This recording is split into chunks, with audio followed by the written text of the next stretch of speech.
किस्मत को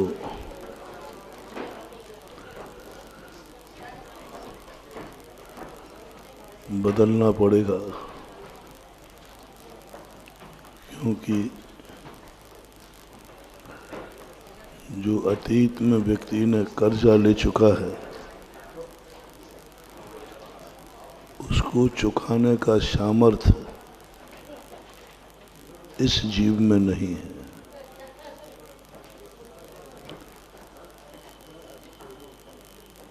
कुछ ऐसी स्थितियां हैं कि वह सारा कर्जा डोनेशन में बदल जाए। वो अशुभ प्रकृतियां जो हमने बांध रखी हैं, उन अशुभ प्रकृतियों को शुभ में परिवर्तित करना है और उसके बदलने के लिए ही ये सारी धार्मिक क्रियाएं की जाती है। धार्मिक क्रियाओं का से हमें कुछ लाभ होवे या न होवे, लेकिन हमारे अतीत के कर्मों का, अतीत के कर्जे का माफीनामा जरूर हो जाता है।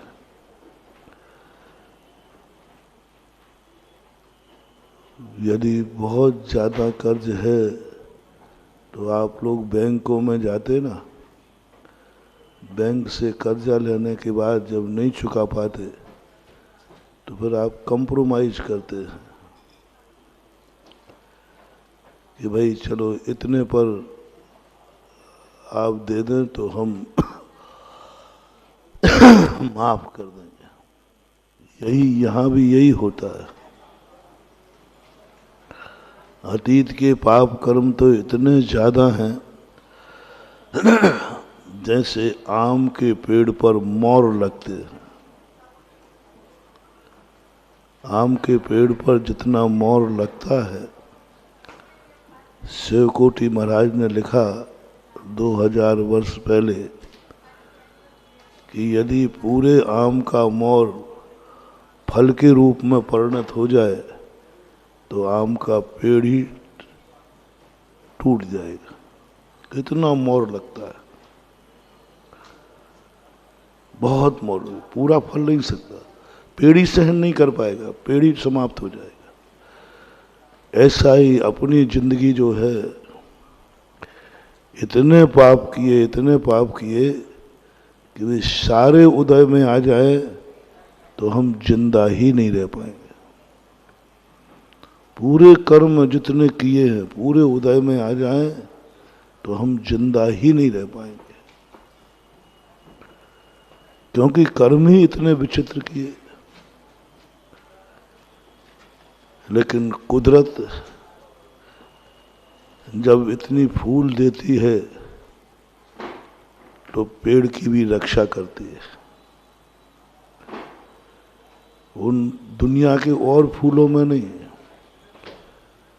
और फूल जितने फलते हैं, फूलते हैं, उतने प्रायः फल बन जाते हैं। आम का पेड़ हो और भी फूल हो, आपने देखा बहुत कम फूल फलने के पहले टूटते हैं। कोई तोड़ देवे, धक्का लग जाए, नेचुरल रूप से नहीं गिरते। जितने भी फूल हैं दुनिया में प्रायः 90% फल रूप परिणत होते हैं। 90% फल बन जाते हैं, 10% भी वो किसी कारण से टूटते हैं, क्योंकि उनमें जितने फूल हैं सीमित फूल आते हैं। हर पेड़ के फूल गिने जा सकते हैं, उतनी उसकी शक्ति है। कुछ जीव होते हैं पाप करते हैं, उतने ही पाप करते हैं जितना उनको सहन हो जाए, उतना ही कर्जा लेते हैं जिसका चुका दिया जाए। वो पहले अपनी पूंजी देखते हैं कि मेरी पूंजी कितनी है, कल के दिन नहीं चुका पाया तो पूरी पूंजी बेच करके चुका देंगे, उससे ज्यादा नहीं लेते। ज्ञानी पुरुष भी पाप करते हैं, होते हैं, लेकिन वो तुरंत संभाल लेते। कितना करना है, कितना करना है। ज्ञानी पुरुष भी लड़ते हैं, झगड़ते हैं, जैनी भी लड़ते झगड़ते हैं, पर उतने ही लड़ते झगड़ते हैं जिससे कि FIR नहीं लिखी जाए, थाने नहीं जाना पड़े, जेल की सजा नहीं हो जाए। जैनी को बहुत होशियार बनाया। उन्होंने कहा कि देखो इतना ही लड़ना जिससे तुम, यदि FIR भी लिखी जाए तो तुम मुचलका पे जमानत पे छूट जाओ। ऐसा पाप मत करना कि जिसकी जमानत ही नहीं हो। ये जैनी को सिखाया गया। लड़ता है जैनी, गुस्सा आता है, लेकिन बस जैसे ही ये बात आएगी कि अब मर सकता हूं और मार सकता हूं, तैसी जैसी तुरंत खिसक जाता है कि भैया अब मामला गड़बड़ है। क्योंकि इतना गुस्सा आने की नौबत बन गई है कि थोड़ा ही गुस्सा आ जाए तो या तो ये मुझे मार डालेगा और या मैं इसको मार दूंगा। जैनी तुरंत इस सीमा पर पहुंचते वो तुरंत भाग लेगा। नहीं भागेगा तो कोई बीच में आ जाएगा, वो भगा लेगा। नहीं भाई, नहीं नहीं, झगड़ा तो करना है, लेकिन इतना झगड़ा नहीं जिसमें जेल हो जाए। सम्यक दृष्टि खूब करते झगड़े, झूठ भी बोलते, पाप भी करते, चोरी भी करते, सब करते। बस वो इतना ध्यान रखते हैं कि हमारी स्थिति थाने तक रहे और हमें हिदायत पर छोड़ दिया जाए। खबरदार। ऋषभदेव ने अपने राजकीय अवस्था में इतना ही बनाया था। वो जानते थे अपराध तो तुमसे होंगे, तो तुम अपराध करोगे, तुम्हें कोई नहीं रोक सकता, अपराध तुम करोगे, पर उतना ही अपराध करना जिसकी सजा थी। ऋषभदेव के समय पर सजा थी जब कोई अपराध, कैसे अच्छे लोग रहे होंगे, कैसा युग रहा होगा। अदालत की अंतिम सजा थी जब कोर्ट केस चलता था। हाँ, तुमने गलती की, कोई भी गलती करके आता था, बस राजा के सामने जाते न्यायालय से निकलता था, हाँ तुमने किया है, इसका मुझे दुख है। देखो पाप किसने किया और दुख कौन मना रहा है? राजा, न्यायाधीश। मुझे दुख है कि मेरे राज्य में आपने ऐसा किया, आपकी गलती पर मुझे खेद है। अनुवाद साधारण सजा मत समझना, ये बहुत बड़ा मोटिवेशन है। साधारण सभा नहीं समझना। अपनी गलती पर यदि कभी बड़ों को खेद हो जाए तो भवान्तर बिगड़ जाएंगे, तुम्हारे भवान्तर बिगड़ जाएंगे। गलती तुमने की है, गलती तुमने की है। पिताजी को दुख होगा, ओहो मैंने कैसा बेटा पैदा किया, मेरी कूख से कैसा गंदा बेटा पैदा हुआ। और दुख हुआ माँ बाप को, तुम्हें दुख नहीं हुआ। ना जाने कितने भवों तक। अब देखना, आज का जेल सस्ता है, आज का जेल सस्ता है। तुमने अपराध किया, जेल में डाल दिया, निपट जाएगा, पूरी जिंदगी से ज्यादा तो क्या जाएगा। लेकिन यदि तुम्हारे पूर्वजों, तुम्हारे माता पिता ने दुख मना लिया तुम्हारी गलती पर, ना जाने कितने भवों में तुम अनाथ होगे, अनाथ होगे, सम्मूर्छनों में जन्म लोगे, मां मिलेगी ही नहीं, गर्भ मिलेगा ही नहीं, क्योंकि एक बार तुम्हारे किए पर मां को दुख हो गया था। एक बार तुम्हारी गलती पर पिता को दुख हो गया था। बेटा मुझे तेरी ये गलती पर बहुत खेद है, दुख है, मैं बहुत दुखी हूं। ये शब्द बड़ों के मुख से कभी मत निकलने देना। बड़ों की दुआ जितनी अच्छी होती है, बद्दुआ भी उनकी बहुत खतरनाक होती है। दुआ भी उनकी अच्छी होती है, तभी तो लोग बड़ों के पैर छूते हैं, तभी तो बड़ों का आशीर्वाद लेते हैं, क्योंकि इनकी दुआ में, इनके आशीर्वाद में बहुत बड़ी ताकत होती है, बहुत बड़ी शक्ति होती है, बहुत बड़ी शक्ति होती है। ऐसा ही नहीं है ये आशीर्वाद,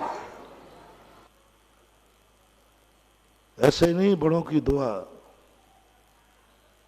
जिंदगी भर कितने बड़े काम कर लेना, लेकिन एक बार यदि बड़ा व्यक्ति तुम्हें दुआ दे दे, तुम्हारे साल भर पूजा पाठ अभिषेक की कमाई एक तरफ रख लेना और बड़ों के मुख से निकली हुई दुआ एक तरफ रख लेना, ये बहुत ज्यादा, बहुत ज्यादा। जितने सिद्धांत बनाए हैं तुम्हें ऐसे ही नहीं, बड़ों के सामने पैर छूने के लिए झुक जाओ, बड़ों के पैर छू लो, उनका आशीर्वाद ले लो। क्या ले लो आशीर्वाद, क्या होता है इससे? बोले नहीं तुम काम को जा रहे हो, जाओ बड़ों का आशीर्वाद ले लो। मैंने इस पर भी शोध किया, इसकी भी एनर्जी देखी, इतनी एनर्जी है महानुभाव। यदि उसने दुआ दे दी, और दुआ का अर्थ होता है, दुआ का अर्थ क्या होता है? वो कहते बेटा जा तू अच्छा हो जाएगा, ये सब दुआएं नहीं, ये तो सब औपचारिकता है। तुमने कोई ऐसा कार्य किया, दुआ देखना। मैंने कल भी बताया था, कल इन्हीं बड़ों के संबंध में बताया था। ये जो गार्जियन है उनके संबंध में एक मोटिवेशन दिया था, कभी ये विचार नहीं लाना कि इनसे हमारा कोई अहित हो सकता है, बुरा हो सकता है। एक ही बात सोचना, बड़ों का आशीर्वाद फलेगा, बड़ों की दुआ हमें मिलेगी। वो देवे या नहीं देवे, हमारे में ताकत है। बस एक शब्द तुम्हें देखना है, ये जो भी करेंगे, जो भी कहेंगे, जो भी कराएंगे, उसमें सब में मेरा हित है, कुछ भी नहीं। मैंने कल बहुत बड़ी बात कही, कुछ भी नहीं। वो यदि तुम्हारे प्राण भी ले रहे हैं, कह देना दामोदर बन के, जैसे दामोदर ने लक्ष्मीबाई से कहा था कि माँ, यदि माँ ने कहा था मैं तुझे मार दूं तो, बोले कोई फर्क नहीं पड़ता, तू मुझे मारेगी भी तो उसी में मेरा हित है, तू मेरे अहित कर ही नहीं सकती, तू मेरा अहित कर ही नहीं सकती। सूरज पश्चिम से निकल सकता है, जमीन पे तारे आ सकते हैं, लेकिन हे मां, तू मेरा कभी अहित कर ही नहीं सकती, कर ही नहीं सकती। तुरंत उसने गर्दन काट दी बेटे की। बहुत बड़ा उदाहरण है। यदि बेटा ये कह देता मां, मां तो जलाने के लिए होती है, मारने के लिए थोड़ी होती है, तो महारानी लक्ष्मीबाई उसको छोड़ देती, भाई जा जा तू जिंदा रहे। उसने कहता नहीं तू मारेगी तो मेरे हित में है, तुरंत गर्दन काट दी उसकी और स्वयं सुसाइड कर लिया। ऐसा कोई व्यक्ति है दुनिया में तुम्हारा? ऊपर से मत बोलना, अंदर आत्मा से बोलना। है कोई व्यक्ति तुम्हारा जिंदगी में ऐसा जिसके संबंध में तुम्हारी ये धारणा हो, अंतर से, मन से, वचन से, काय से, जागृत में, स्वप्न में, यहाँ वहाँ जहाँ कहीं कहीं भी हो, बस वो व्यक्ति मेरा बुरा नहीं कर सकता, बस वो जो कुछ भी करेगा मेरा हित ही होगा। तो ये जहर दे रहा है, किसने दिया? बस इतना जरूर पूछ लेना, ये जहर किसने दिया? जहर है पक्का, 100% है। प्रयोगशाला में दिखा लेना जहर ही है, बस इतना पूछ लेना किसने दिया। किसका नाम ले लूं? आप ही लोग बता दो, किसका नाम ले लूं? मैं अपना ले लूं?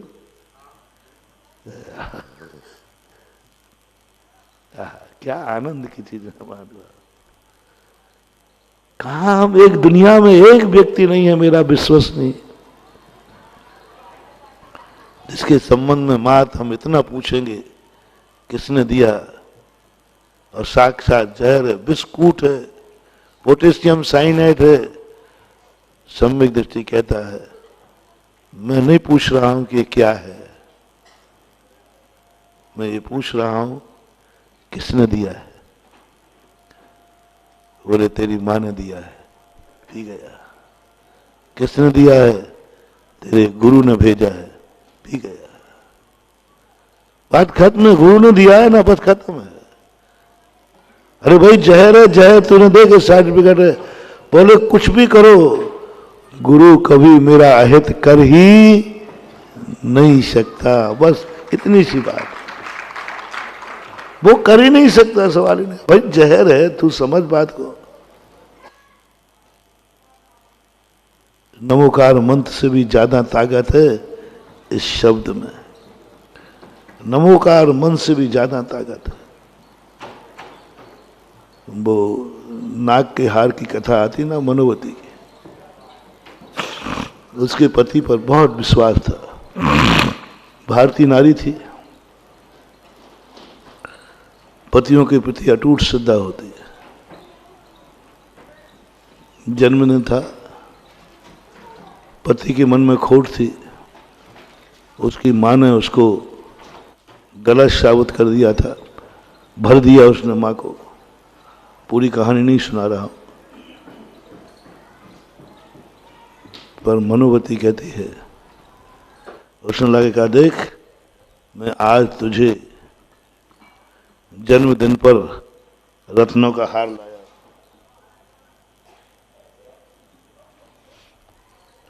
उसके मन में संदेह ही नहीं हुआ।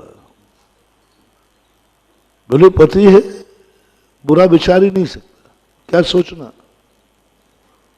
देखा नहीं, परखा नहीं, हाथ डाल दिया। लाया क्या था? कोबरा सांप। अब देखना, कोबरा सांप, जहरीला सांप पकड़वा के लाया। उसको संदेह नहीं हुआ, बोले गलत कर ही नहीं सकता, असंभव। हाथ डाला, हार निकल आया। उस समय मनोवती ने नमोकार मंत्र नहीं पढ़ा, पढ़ भी नहीं रही थी, प्रसंग ही नहीं था। उस समय तो राग का प्रसंग था, उस समय तो नागहार प्रसंग। ना तो नमोकार मंत्र पढ़ा, ना मंदिर में थी, ना पूजा में थी, ना ही महाराज के पास थी। कुछ भी धर्म नहीं, मन में कोई धर्म नहीं था। नमोकार मंत्र पढ़ने का सवाल ही नहीं। उस समय तो वो कह रहा था मैं नाग का हाला, उसने दाल भी नहीं पड़े। और इस श्रद्धा से पति मुझे कितना चाहता है, रत्नों का हार लाया। उसने कहा निकाल के दो ना। नहीं नहीं, तू हाथ से निकाल, मैं नहीं छूंगा, क्योंकि उसे तो मालूम था कि सांप है। इतना राग, इतना राग, इतना राग कि वो ये भी भूल गई कि पति तो है क्या है, थोड़ा एक बार झांक के तो देख लूं। हाथ डाला, हार, अच्छा, और श्रद्धा बढ़ गई। इतना महंगा हार लाया, इतना चमचमाता हार लाया, डायमंड का हार पूरा, इतना बड़ा। ओहो, मेरा पति मुझे कितना चाहता है, और उसके आस्था बढ़ गई। संसार में ऐसा पति हर नारी को मिले, और उसने भाव गाई, यदि शादी होवे जन्म जन्म में तो यही पति मिले, ऐसा पति, ऐसा पति, ऐसा हार लाया। अब श्रद्धा बढ़ गई। उसने कहा, देखो जी, आप मेरे लिए इतना चाहते हैं, ये प्रमाण पत्र है, बस, लेकिन मैं नहीं पहनूंगी, पहले मैं आपको पहनाऊंगी और आपका पहना हुआ उतरा हुआ मैं पहनूंगी, क्योंकि आप परमेश्वर हैं मेरे। बहुत श्रद्धा। जैसे उसने उसके गले में डाला, क्या बन गया? नाग। मैंने इस कथा को बड़े गौर से पढ़ा। चलो, अन्य कथाओं में तो मौका था, सती सीता को अग्नि में कूदी, नमोकार मंत्र का जाप किया, मैना सुंदरी ने सिद्ध चक्र मंडल विधान किया, सुगंधा ने सुगंध दशमी व्रत किया। पूरी कथाओं को मैंने पढ़ा। हर कथा में कुछ ना कुछ धर्म किया है, कुछ ना कुछ पूजा पाठ किया है, कोई ना कोई जाप किया है, कोई ना कोई व्रत किया है, शील व्रत किया है। सुदर्शन सेठ ने भी एक शील व्रत लिया, सुधार संतोष व्रत नाम का व्रत था उनका। यानी एक भी व्यक्ति कथा ऐसी नहीं जिसमें किसी ने व्रत नहीं किया हो, उपवास नहीं किए हो, माला नहीं फेरी हो, भगवान को याद नहीं, सब में किया है। ये कथा ऐसी निकली जिसमें उस समय उसने किंचित मात्र भी धर्म नहीं किया, किंचित मात्र भी। देव साध गुरु भी नहीं थे, मात्र एक विश्वास था, यह व्यक्ति मेरा कभी बुरा नहीं कर सकता। इतने से विश्वास के कारण नाक का हार बन गया। एक पक्ष हुआ, दूसरा पक्ष आप लोगों से कहना है, दूसरे पक्ष में आप लोगों को सावधान करना है। जो व्यक्ति तुम्हारे ऊपर इतना विश्वास करे, सावधान, ऐसे व्यक्ति के साथ कभी विश्वासघात मत करना, मरो तो मर जाना। जो व्यक्ति तुम्हारे पर इतना विश्वास करे, इतना विश्वास, इतना विश्वास कि ये हमारा कभी अहित कर ही नहीं सकता, मेरे जीवन में जो भी करेगा हित में करेगा, ऐसे व्यक्ति के साथ धोखा नहीं करना। ऐसे व्यक्ति के साथ धोखा किया तो महानुभाव हार का नाग बन जाएगा। विश्वास किया तो क्या हुआ? नाग का। और ऐसे के साथ तुमने छल कपट किया तो हार का नाग बन जाएगा, सब कुछ खत्म हो जाएगा। इसलिए कहा गया, गुरु से कपट, मित्र से चोरी, या हो निर्धन या हो कोड़ी।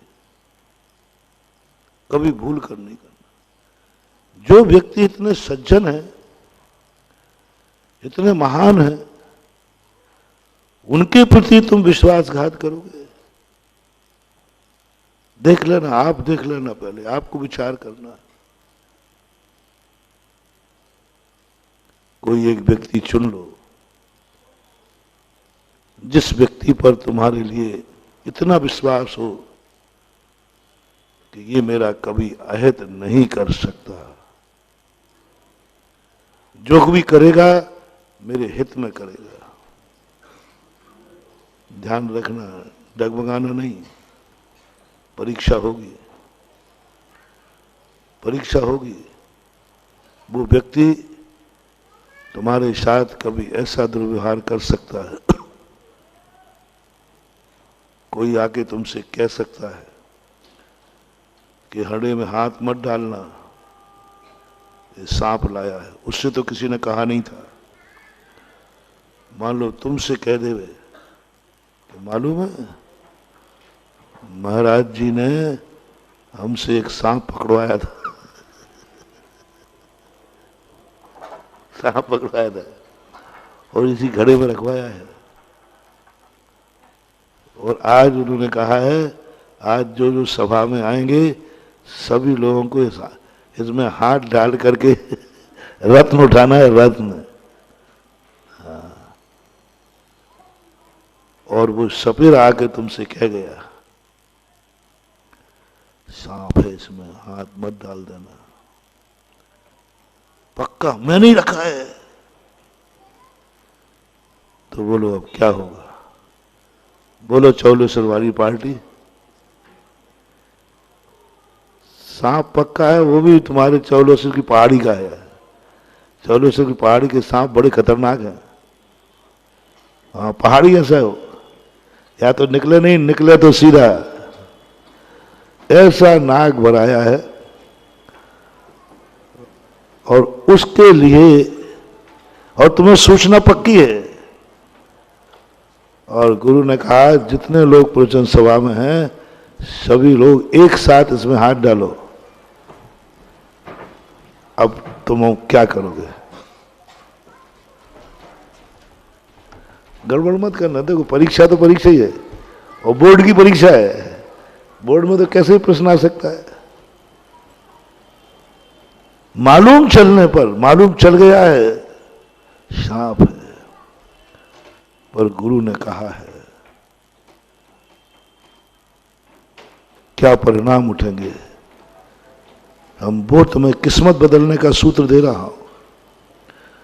कैसे बदली जाती है किस्मत, कैसे बदलती है किस्मत, कैसे बदलते हैं नाक के हार, कैसे बनते हैं कांटे फूल, कैसे बदलती है पापी किस्मत पुण्य में, कैसे बदलते हैं बुरे दिन से अच्छे दिन। आप सम्यक दृष्टि होगे। यदि आपको वो विश्वास गुरु के ऊपर है, मेरा गुरु कभी मेरा अहित कर ही नहीं सकता, बस एक पॉइंट, कर ही नहीं सकता। नहीं साहब देखो ये महाराज जी भी आजकल पंचम काल के पंचम काल के हैं, क्या पता कोई बुरी नियत आ जाए, किसी के भड़कावे में आ जाए, कुछ हो जाए। भाई देखो तुम जानो तुम्हारा काम जाने, मेरा गुरु कभी मेरा अहित कर ही नहीं सकता। बात खत्म है, करने का सवाल ही नहीं उठता।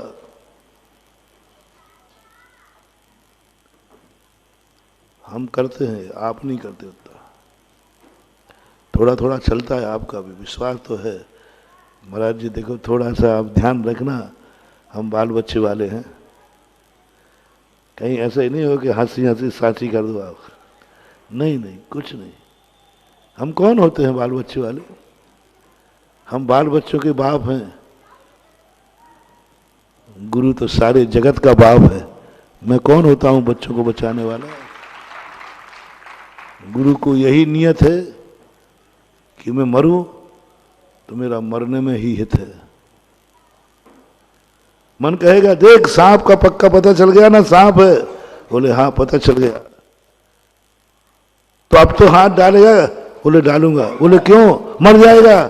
बोले हो सकता है मरना पड़े, लेकिन मुझे विश्वास है कि मैं सांप के कांटे से मरूंगा, इसी में मेरा हित है, क्योंकि गुरु ने कहा है। बस खत्म। यहां तक लेकर के मन कहेगा देख कभी नाक के हार होते हैं क्या? बोले नहीं, मरना निश्चित है, लेकिन मेरा मरने में हित है, क्योंकि गुरु ने कहा है। बस आगे कुछ नहीं करना, कुछ नहीं करना। आप लोग वही भोजन करते हो,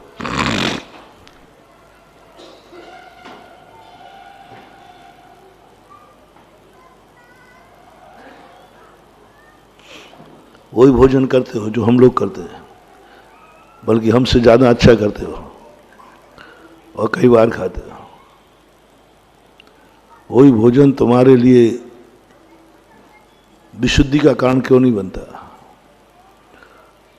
वही भोजन तुम्हारे लिए चमत्कारी क्यों नहीं होता? अगर हमारे लिए चमत्कारी होता है। मात्र एक ताकत है। महावीर स्वामी ने कहा, कहाँ जा रहे हो आहार के लिए? किसके यहाँ जाओगे? भारत का एक दर्शन है जिसने कहा किसके यहाँ आहार लोगे। संसार में कोई भी दर्शन नहीं है जिसने साधु से कहा हो जहां आहार मिले वहां से ले लेना, जो देवे उससे ले लेना। हर संप्रदाय में कोई भी आप लेके चले जाना, वो ले लेंगे, होटल से ले लेंगे। किसी से उनको कोई मतलब नहीं, उनको मतलब है भोजन से। मुझे भोजन मिलना चाहिए, आप देंगे, ले लेंगे, कुछ नहीं पूछेंगे। आंगाड़ी पिछाड़ी किसी भी दर्शन में नहीं है। माध दिगंबर एक जैन धर्म है जो आहार लेने के पहले पूछता है किसके आहार लोगे, कैसा आहार लोगे, कैसे आहार लोगे, किसके यहाँ लोगे, किसके हाथ से लोगे। और ये इतना नाटक मैंने जब शुरू में पढ़ा, मैंने कि भगवान 2-4 रोटियां खाने हैं उसी में, और 24 घंटे में एक बार खाना है, उससे तो 7 से खाना तो कम से कम। अरे कहीं से मिले, पेट ही तो भरना है। पहली बात तो एक टाइम कर दिया, 2 महावीर नियम है, एक टाइम खाएगा, जी साहब खा लूंगा, कम से कम अब तो शांति से खाने दो। भोजन जहां मिल जाएगा कर लूंगा, शाकाहार कर लूंगा। उन्होंने कहा नहीं, 46 दोष टाल कर करना है। मैंने हर दर्शनकार की सचर्या पढ़ी आहार की, कोई चर्चा ही नहीं है कैसा आहार लेना। 46 दोष, 32 ग्रास 32 अंतरा है। इतनी शर्तें लगाई, इतनी शर्तें लगाई, वो तो पता नहीं कितना पुण्य किया है कि खा के आ जाता हो। बाकी महावीर ने तो ऐसी व्यवस्था की थी, बेटा तू खा ही नहीं सकता। इतनी शर्तें लगाई, लेकिन इतनी शर्तों के पार भी आहार ले रहा हो और हो रहा है। इतनी महावीर जैसे कि शर्त लगने के बाद कोई भोजन करने हुए, अरे राम राम राम राम, बहुत नाटक है, बहुत। लेकिन उसके बावजूद भी साधुओं के आहार अच्छे होते हैं कि नहीं होते? हो ही रहे। तुम्हारे लिए कितना, एक गिलास यहां से उठा के यहां रखना है, कितनी कठिन परीक्षा। आप किसी दुनिया के साधु के पास चले जाना, कुछ नहीं पूछेगा। आप रोटी दो, सीधा दो, वो रख लेना। तुम शाकाहारी हो, मांसाहारी हो, तुम कौन हो, कैसे हो, कुछ नहीं लेना देना, तुम तो दे दो बस। अब जैन साधु को देखो, देखे आहार, कितनी व्यवस्था है। महावीर स्वामी ने कहा, देख कहां जा रहा है, किसके यहां जाएगा? अरे इससे क्या भूख लगी, रोटी खाने जा रहा हूं, जहां मिलेगा वहां जा रहे। नहीं, शुकुल कौन है जिसके ऊपर तुझे इतना विश्वास हो कि ये कभी गलत आहार नहीं दे सकता? कैसे देगा? मैं जांच परख करूंगा, मैं मेडिकल टेस्ट कराऊंगा, मेरे पास डॉक्टर बहुत है। बोले नहीं, नियम करो। गजब, मैंने इसका एनर्जी देखी, आहार की एनर्जी, आहार की एनर्जी देखी। लेते समय, देते समय नहीं तुम्हारा। तुम्हारा भी चमत्कार बता रहा हूं, अभी मेरा चमत्कार बताऊं, कैसे रूखा सूखा भोजन अमृत बन जाता है, कैसे एक टाइम का भोजन 24 घंटे की जिंदगी चला लेता है, कैसे अंतराय में भी हम लोग जीवित रह जाते हैं। मार्शल्लाह देखना, इतनी शर्तें लगाई, शुद्ध भोजन करना है, ऐसा करना है, वैसा करना है, तो उद्दिष्ट त्याग बड़े गजब के नियम। तो फिर ठीक है, मैं निमित्त ज्ञान से जानूंगा, अवधि ज्ञान। नियम करो, पहले चौके में जाओगे, अवधि ज्ञान नहीं लगाओगे। और अवधि ज्ञान है, हमें नहीं है, मतलब बड़े महाराजों को, उनको अवधि ज्ञान है। वो 1 मिनट अवधि ज्ञान से जान सकते हैं कि तुम्हारा चौका शुद्ध है कि अशुद्ध है। मेरे आने के पहले तुमने शुद्धि में बनाया कि अशुद्धि बनाया, अवधि ज्ञान सब देख लेगा, सब देख लेगा। और अवधि ज्ञान से देख लूंगा कि तुम्हारे किस भोजन में बाल चंद है कि नहीं है। Take to order. आहार के संबंध में तुम अवधि ज्ञान नहीं लगाओगे। शब्दों को अवधि ज्ञान था, अवधि ज्ञान से जान लेते कि मुझे 7 महीने 8 दिन आहार नहीं मिलना है, जान सकते थे, अवधि ज्ञानी थे, मना पर्याय ज्ञानी थे। जान सकते थे कि जनता में कोई नवदा भक्ति नहीं जानती है, क्यों प्रतिदिन निकलते थे। पहले दिन हमने जब पढ़ा महापुराण को शुरू में, मैंने कहा भगवान ये नाटक करने की जरूरत नहीं थी। आप आज अयोध्या में जा रहे हैं, कल वहां जा रहे हैं, पर घूमते रहे, सबको परेशान करना व्यर्थ में। हाँ, लेना देना, जिस नगर में जाए खाली लौट के आ जाए, नगर बेचारा रोते रह जाए। ये नाटक करना आपको ठीक नहीं लगता। आप अवधि ज्ञानी थे, आपको तुरंत अवधि ज्ञान लगाना था कि मुझे 7 महीने 8वें दिन आहार मिलेगा और सीधा हस्तिनापुर में मिलेगा। राजा सुजान क्या मिले था, झगड़ा डंडा खत्म। आपको कौन से जंगल में बैठे रहते, मरना जुड़ना तो आपको है नहीं, गर्मी आपको चढ़नी नहीं। क्यों इतना परेशान करते हैं? बहुत बड़ी बात। वैराग्य में अभी अवधि ज्ञान नहीं लगाना। किसी कार्य करने के पहले अवधि ज्ञान नहीं लगाना, हो तो भी इसका फल क्या होगा। अच्छे कार्य करने के लिए कभी निमित्त ज्ञान मत लगाना। मैंने आपको मालूम कुछ दिन पहले प्रवचन दिया था, कभी किसी अच्छे कार्य करने के पहले आप ये मत सोचना कि इसका फल क्या होगा, क्या मिलेगा। किसी ज्योतिष से मत पूछना, भगवान भरोसे मत करना, किस्मत के भरोसे मत करना। मैं किस्मत में देखूं मेरे हाथ में लकीर है कि नहीं, कुछ नहीं। अवधि ज्ञान हो तो भी मत लगाना। पढ़ने बैठो, ये मत सोचो कि मैं पास होऊंगा कि फेल। पढ़ो, अवधि ज्ञान है, मैं लगाता हूं कि फेल होऊंगा कि पास। नहीं लगाना, पढ़ाई करो। मैं शिखर जी जा रहा हूं, अवधि ज्ञान लगा लूं, मेरी शिखर जी की वंदना हो पाएगी कि नहीं हो पाएगी, वहां पहुंच पाऊंगा, नहीं लगाना, आगे बढ़ो। अरे अवधि ज्ञान लगा दो कि रास्ते में एक्सीडेंट होगा कि नहीं, बोले नहीं लगाना, बढ़ो आगे। बोले मर गया तो मरने में भी कल्याण है, क्योंकि तुम रोक दोगे। ओह, मैंने सोचा बताओ भैया, मैं आप लोग शिखर जी जा रहे हो और मेरे से अवधि ज्ञान है, मान लीजिए, भगवान करे हो जाए, है नहीं अभी है।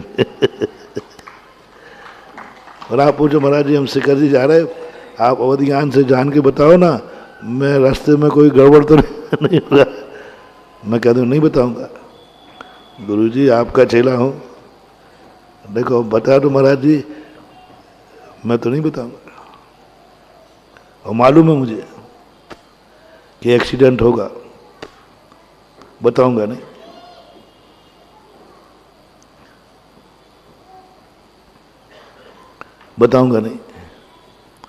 अब महाराज जी देखो ये बात तो आज की अच्छी नहीं है, आपका चेला हूं, आपको बताना नहीं बताऊंगा।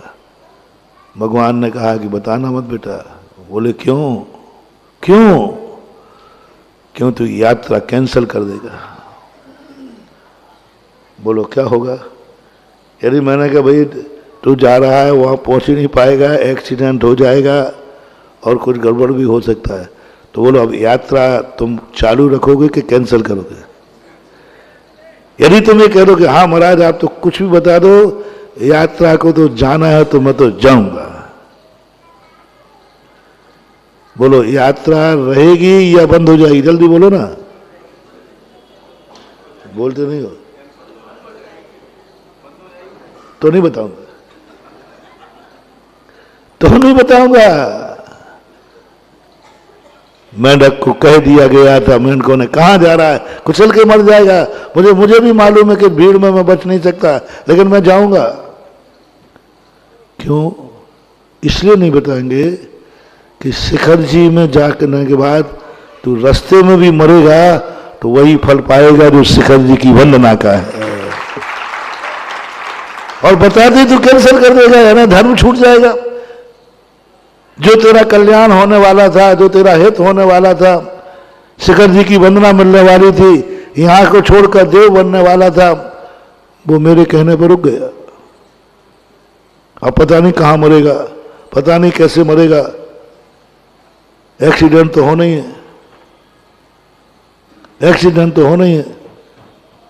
अच्छा है सब भावना भाव, यदि मेरा एक्सीडेंट से ही मौत है तो उस समय हो जब मैं सम्यक शिखर की वंदना करने जा रहा हूं, जब मैं गुरु के दर्शन करने जा रहा हूं, लेकिन नहीं कर पाओगे। तो वो कारण अब भगवान ने, सब देव ने क्यों नहीं किया ऐसा, अब तो नीति समझ में आ गई। अच्छे कार्यों में भाग्य भरोसे नहीं, हाथ की रेखाएं दिखा के काम मत करो, चलो बढ़ो, आगे बढ़ो, काम करो। हार हो या जीत रहो तैयार, हार हो या जीत रहो तैयार रहो। जीतने के लिए नहीं, जीतने के लिए चुनाव में मत उतरो। चाहे हार हो चाहे जीत हो, मैं तैयारी करूंगा, इंटरव्यू दूंगा, पास हो या फेल हो। मुनि महाराज को कह दिया अवध ज्ञान नहीं लगाओगे। क्यों नहीं लगाओ? इन श्रावकों का क्या भरोसा, गलत आहार दे दें तो, अशुद्ध आहार दे दें तो, ये झूठ बोल रहे हो तो, बोलो तुम लोग झूठे हो के नहीं, गड़बड़ मत करना। और मैंने 50 बार पकड़ा है, तुम पूरा 100% झूठ, कम से कम चौके में तो बोलते ही हो। अब ऐसा कुछ दिख जाए हमें, ऐसा देख, अभी वो भाई देखे ही नहीं, वो नहीं महाराज वो तो छुआ है, छुआ। अरे तूने देखा तो है ही नहीं, क्या कर रहे महाराज छुआ? अरे देखो तो सही क्या है, वो तुला आ जा ना, तुला नहीं वो महाराज वो जीरा है, जीरा। अरे भाई तूने देखा ही नहीं जीरा, कहीं वो तो है। चौके में तुम्हारे 100% झूठ बोलने के चांस है, 100%। मुझे मालूम है तुम्हारी पाखंडी मन शुद्धि वचन शुद्धि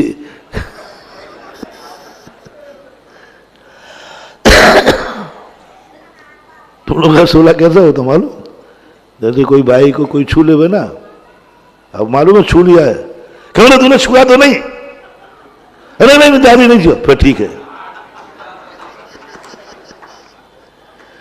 अब तुझे मालूम है तो छू तो गया है, पर अब वो छोकरे ने इसलिए कह दिया कि अभी ये दादी कुड़कुड़ाएगी दिन भर परेशान करेगी, इसने छू लिया, हमें हार नहीं दे पाई। यार वो सत्य बोलना चाह रहा था, लेकिन उनका यदि बोल दिया कि मैंने छू लिया, तो फिर दादी को बहुत दुख होगा, हार नहीं दे पाएगी, दिन भर कुड़कुड़ करेगी। तो उसने भी कहा अपन भी चक्का लगाओ, नहीं दादी मैंने नहीं छुआ रे, अच्छा फिर ठीक है, और चौके में आ जाते। यदि पीछे कैमरे लगा दिए जाएं तो पता चल जाएगा। ये सब संभावनाएं हैं, महावीर स्वामी जानते थे, हम भी जान रहे हैं। इतना बुद्धू मत समझना, मैं भी जान रहा हूं तुम्हारी शुद्धि कैसी। लेकिन महावीर स्वामी का तो फिर मैं अवधि ज्ञान लगा लूं, मैं कैमरे लगवा दूं, मैं 2-4 व्यक्तियों को वॉलंटियर खड़े करूं? बोले नहीं, कुछ नहीं करना, बस इतना बताओ हार किसके यहां लेने जा रहे हो, वो कौन है तुम्हारा, वो कौन है तुम्हारा, क्या तुम्हें विश्वास है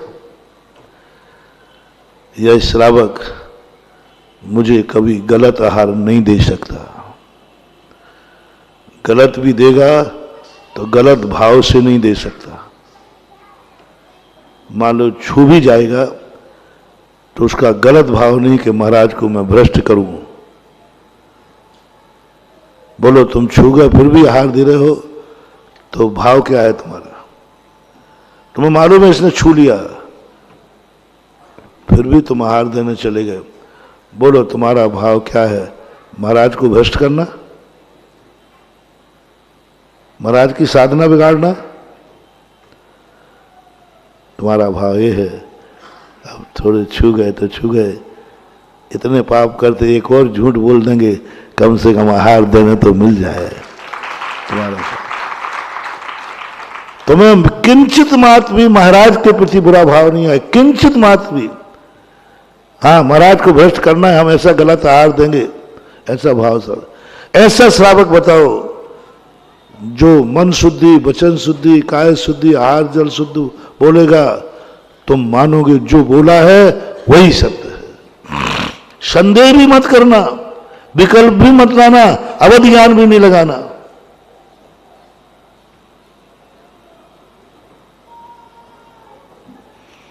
अवधि ज्ञान भी नहीं लगाना और आहार लेके आओ।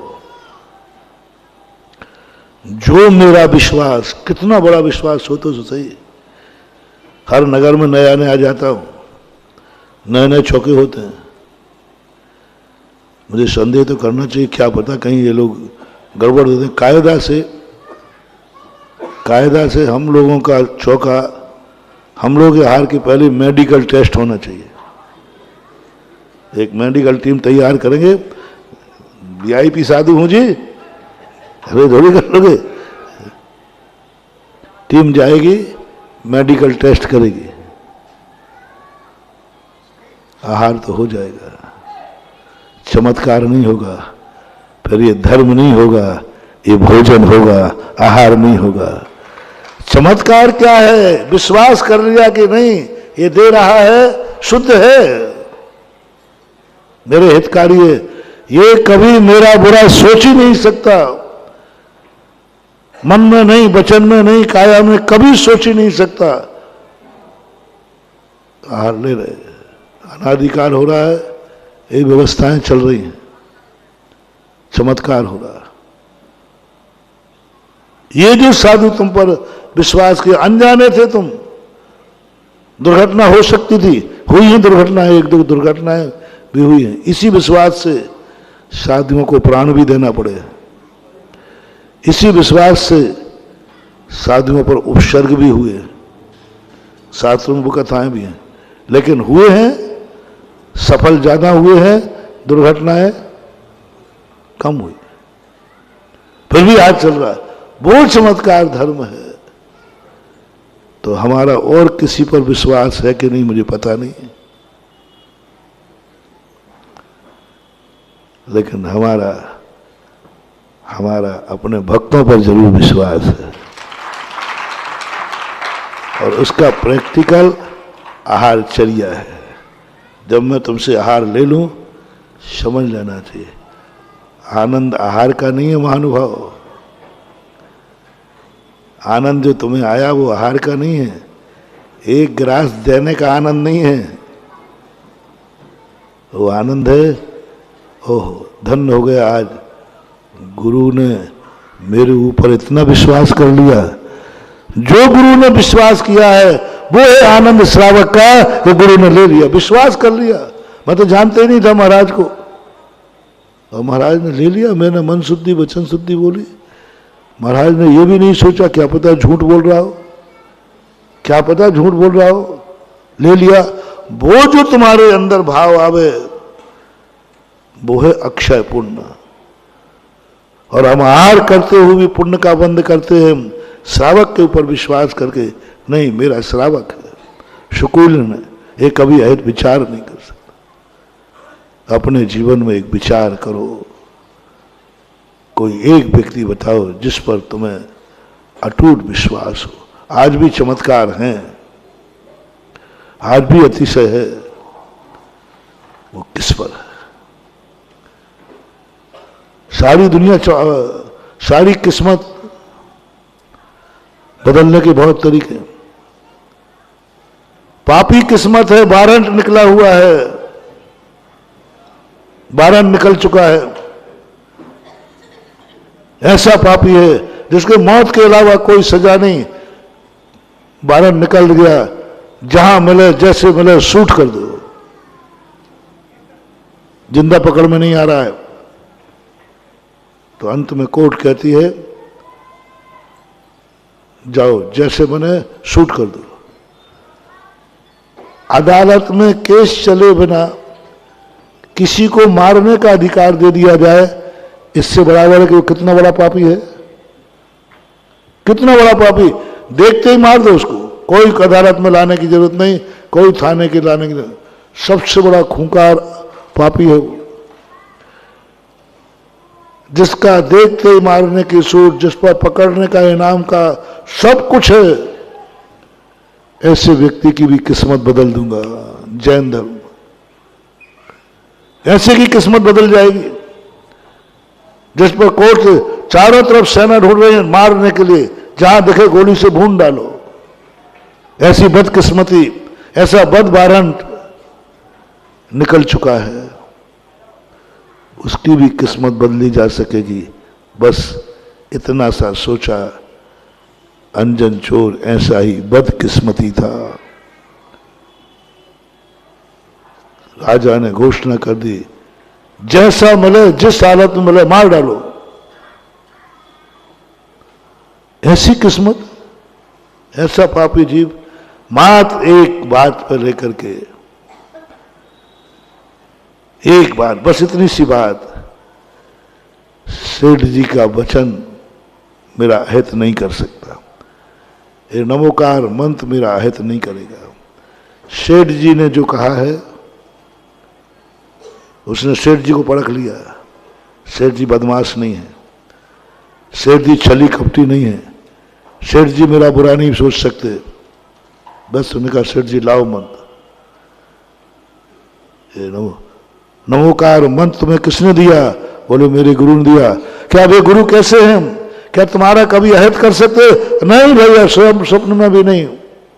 आकाश के तारे जमीन पे आ सकते, मेरा गुरु कभी मेरा अहित नहीं कर सकता, उस गुरु ने दिया है। बस अंजन चोर कहता है, देखना किस्मत बदलती है, कहां वारंट, कहां मौत, कहां सजा। उसने कहा नमोकार मंत्र कभी अहित नहीं कर सकता, सेठ जी ने कहा है। नीचे देख ले, बल्लम लगे हैं, आग जल रही है। बोले मरूंगा तो भी हित ही होगा। नमोकार मंत्र हित नहीं कर सकता, बात खत्म है, नहीं कर सकता। मर गया तो बोले मरने में भी हित है। यदि नमोकार मंत्र को मारना है तो मेरा विश्वास है मेरा मरने में भी कल्याण होगा। काट दिया शिक्षा, किस्मत बदल दी। कहां अंजन चोर जेल के लिए था और कहां अंजन निरंजन बनकर के उसी घंटे भर में मोक्ष जाके निरंजन बन गया। किस्मत देखो कितनी बुरी थी, जेल में सड़ता, फांसी पे लटका दे, क्या करते पता नहीं। इतना अपराधी, खूंखार अपराध था उसका। एक शब्द ने किस्मत बदल दी। नमोकार मंत्र मेरा अहित नहीं कर सकता। तो मार तो सकता है, बोले मारने में ही हित है, मारने में हित, मेरा मरने में हित है। उसने तो मरने के लिए पढ़ा था, वो नहीं जानता था कि मैं पापी क्या सिद्ध होगा नमोकार मंत्र। सेठ जी जैसे महान आत्मा को सिद्ध नहीं हो रहा, मुझ पापी को तो क्या होगा, मेरा तो मरना निश्चित है। लेकिन उसने कहा नमोकार मंत्र पढ़ते मरूंगा तो मरने में ही हित है। बस इतनी सी बात थी, पूरी किस्मत बदल डाली। क्या लिखा था किस्मत में, क्या हो गया? एकमात्र शब्द, ये मेरा अहित नहीं कर सकता। वो कौन है तुम्हारा, आप सबसे पूछता हूं। अंजन चोर का उदाहरण दे दिया, मनोवती का उदाहरण दे दिया। तुम्हारा बता दो कौन है जिस पर तुम कह सकते हो ये व्यक्ति मेरा अहित नहीं कर सकता।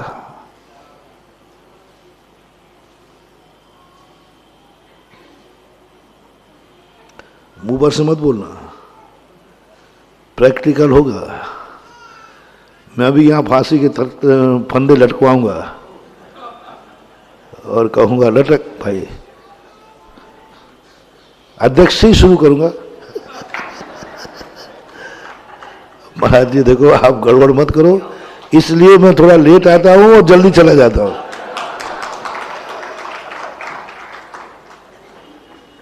इसलिए बीच में थोड़े लेट आऊंगा और जल्दी चला जाऊंगा, क्योंकि बाद में क्या पता फंदा मंदा लग गया तो।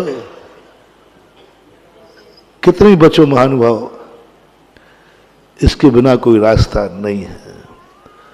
हमें एक व्यक्ति चुनना पड़ेगा जो कुछ भी कर सकता है। उसे निर्देशक कहो, गाइड कहो, कुछ भी कहो, एक स्थान पर समर्पित हो जाओ जो कुछ भी करेगा, कुछ भी करेगा, मेरा हित ही होगा। मत सोचो कि तुम्हारा अच्छा करो। हमारे एक पंक्ति सुनाई थी ना हमने पूज्यवर आचार्य महाराज की,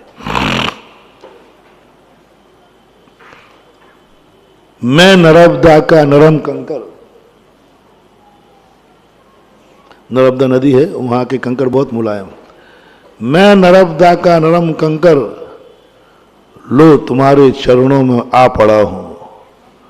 मैं नर्मदा का नरम कंकर, लो तुम्हारे चरणों में आ पड़ा हूं। चाहो तो मसल के धूल में मिला दो, चाहो तो घड़ के मेरी मूर्ति बना दो। मैं तो चरणों में आ पड़ा हूं, आगे मेरी कोई ख्वाहिश नहीं। बस इतनी इच्छा थी मेरी कि मैं तुम्हारे चरणों तक पहुंच जाऊं। बस ये जरूर मेरी इच्छा थी, ये जरूर मेरा पुरुषार्थ था। अब क्या बात है, मेरे चरणों तक आने का तेरा क्या भाव है? बोले कोई भाव नहीं। अब जो तेरी मर्जी वही मेरी जिंदगी है। अब मेरी अर्जी खत्म, मेरी मर्जी खत्म। मेरी मर्जी तो आपके चरणों तक थी। चाहो तो मसल के धूल में मिला दो। धूल में मिला दो? बोले हाँ। मैं धूल में मिला दूं? बोले हाँ। इसमें भी तू खुश है? खुश हूं, क्योंकि आपके हाथ से ही मिलूंगा ना, आपके हाथ से मिलूंगा ना। और गुरु का हाथ, भगवान के हाथ से धूल में मिलना धूल नहीं कहलाती है, वही तो चूल कहलाती है, तिलक कहलाता है। गुलाल बन जाऊंगा आपके हाथ से मसल। चाहो तो मसल के धूल मिला दो, चाहो तो गढ़ के, वो तेरी मर्जी, मेरी कोई मर्जी नहीं है। मैंने तो एक नियम ले दिया, जो भी तू करेगा मेरा, बोलो रिपीट करो, धूल में मिलाएगा तो भी, मूर्ति बनाएगा तो भी, मैं निर्णय करने वाला कौन है? तू निर्णय कर प्रभु, मैं तो चरणों में आ पड़ा हूं। एक जलियान का एक बहुत अच्छे छोटी सी कहानी है, वो सत्य भी है, इसलिए शास्त्र में। एक यात्रा कर रहा था, जल यात्रा, बहुत दूर से तूफान आया और तूफान आके जहाज डगमगाने लगा। और वो भक्तांबर, अपन जैनी को ले लेते हैं, मान लो भक्तांबर पाठ पढ़ रहा था, जहाज डगमगाया, सब लोग घबरा गए, सब कोई कूद रहा है, कोई समुद्र में कूद रहा, कैसे बच रहा है। एक व्यक्ति भक्तांबर पढ़ रहा था, उसका परिवार कहता देखो देखो ये हो रहा है। पत्नी आगे, तुम क्या भक्तांबर पढ़ना, चलो जल्दी कूदो। वो नहीं कूदा, सुना ही नहीं। पत्नी गुस्सा की, ज्यादा पाखंड मत करो, मैं जानता हूं तुम्हारे सब पाखंड। क्या कर लिया भक्तामन? उसने कुछ नहीं किया, पत्नी ने हिला दिया। पति राजकुमार था, उसने तलवार निकाल करके तो उन्हें मेरे भक्ताम पर पड़ने में विघ्न डाला। मेरे भक्ताम थे, मैं क्या करूं? मैं सब मर रहे हैं, देखो सब कूद गए, सब बच गए, सब अपना अपना बचाव कर रहे हैं, और तुम बैठे हो, पूरा जहाज टूट चुका है। ये तो तलवार निकाल दे। बोले तूने मेरे भक्तांबर में विघ्न डाला, और तलवार उठा के गर्दन पर रख दी।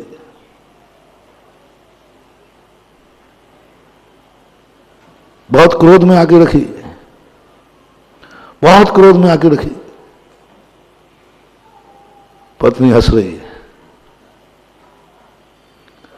पत्नी हंस रही है, डरी नहीं वो, बचाव भी नहीं किया, डरी नहीं वो, बचाव भी नहीं किया, और हंस रही है। वो कहता है मैंने इतने जोर से तलवार रख दी क्रोध में, तू हंस रही है? बोले मुझे विश्वास है तुम मुझे इतना चाहते हो, तुम मार ही नहीं सकते। तुम मुझे इतना चाहते हो कि तुम मुझे मार ही नहीं सकते। बोले मैं संसारी प्राणी हूं, क्रोध में कुछ भी। बोले मुझे विश्वास है ना, बात खत्म है।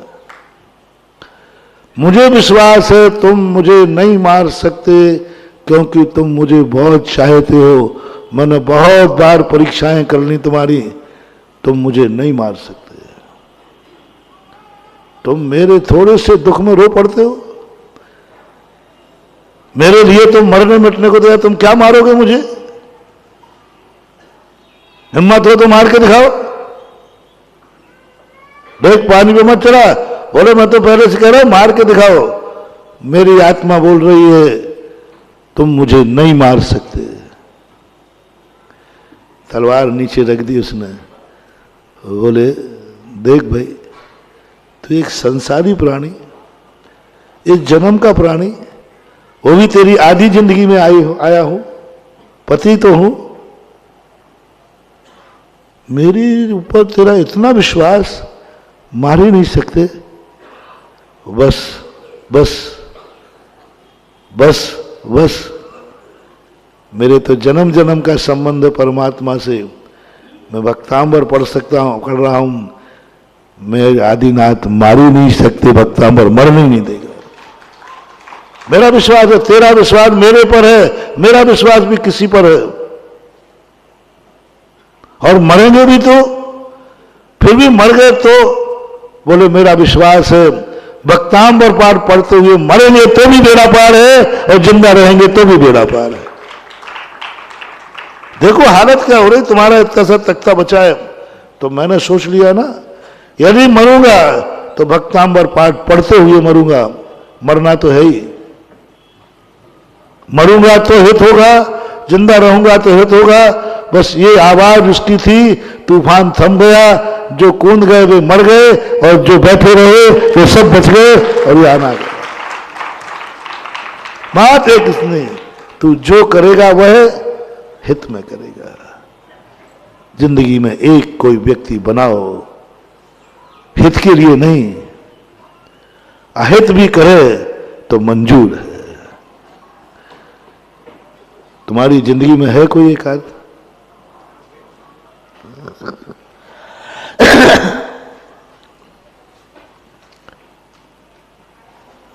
तुम पहले घर का बताओ, तुम यहां तो हम सबसे झूठ बोल दोगे।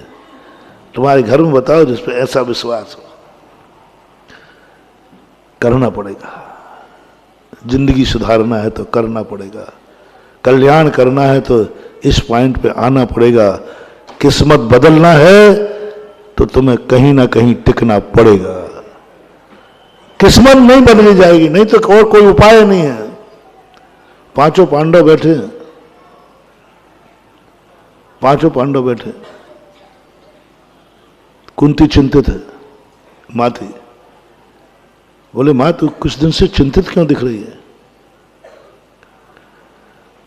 बोले बेटा मैं कह नहीं सकती।